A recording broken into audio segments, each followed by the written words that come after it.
Suri, ở khu vực A đang có một trận động. Cô ấy mau đến kiểm tra đi.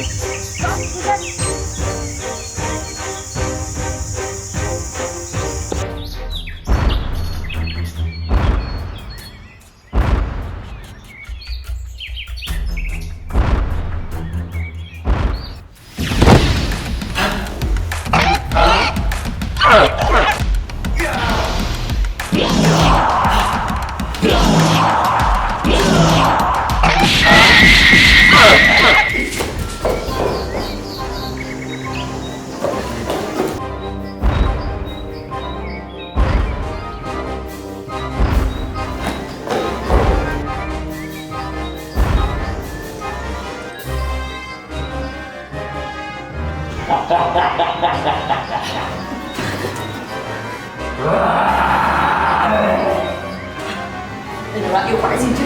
Tại sao nó có thể to lớn như vậy?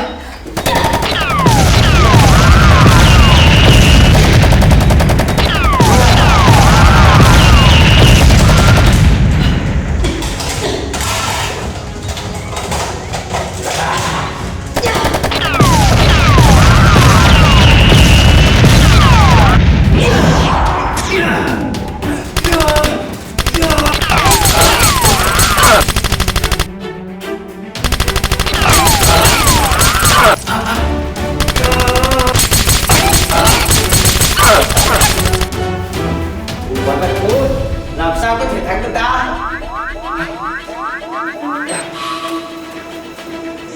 Khổ rồi.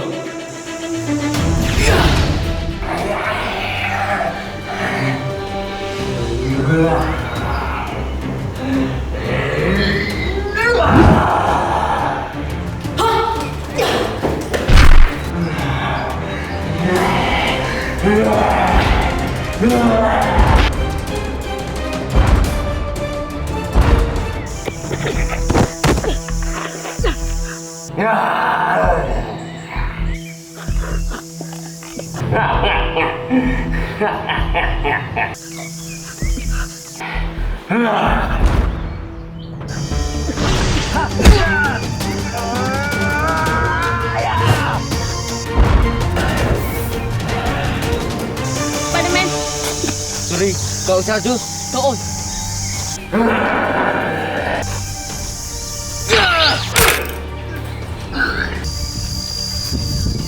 Spiderman, cảm ơn cậu. Chà, không có gì.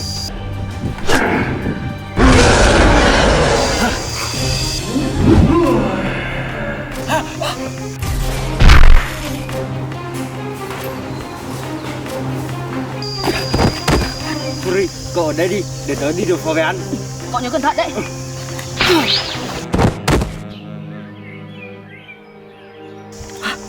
Spiderman, cẩn thận.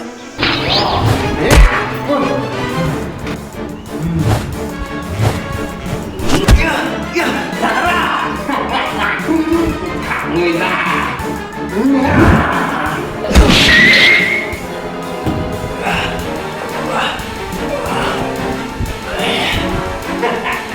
Người chỉ có thế thôi sao?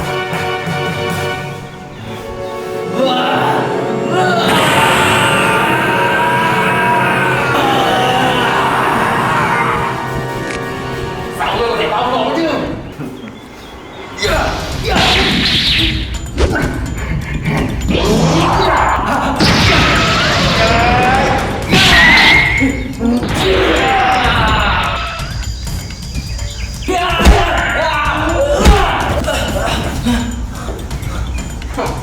Đến đây.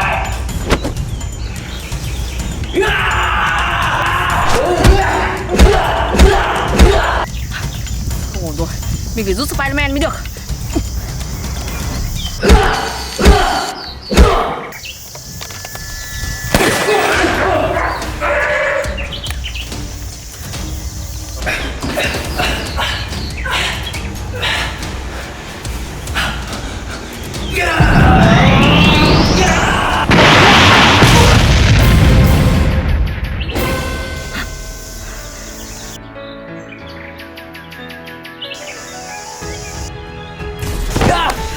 Spiderman, có ổn chứ?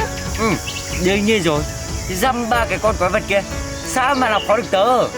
Spiderman, cậu mạnh thật đấy. May mà có cậu, chứ không tớ không biết xử lý con quái vật đấy thế nào. Không có gì. Chào sếp. Sorry, cô làm tốt lắm, tôi sẽ có thưởng cho cô. Không có sếp, tất cả là nhờ công của Spiderman đấy ạ. Được, tôi sẽ có thưởng cho hai người. Cảm ơn sếp ạ. Spiderman, chúng ta đi ăn mừng thôi. Đi luôn, đi.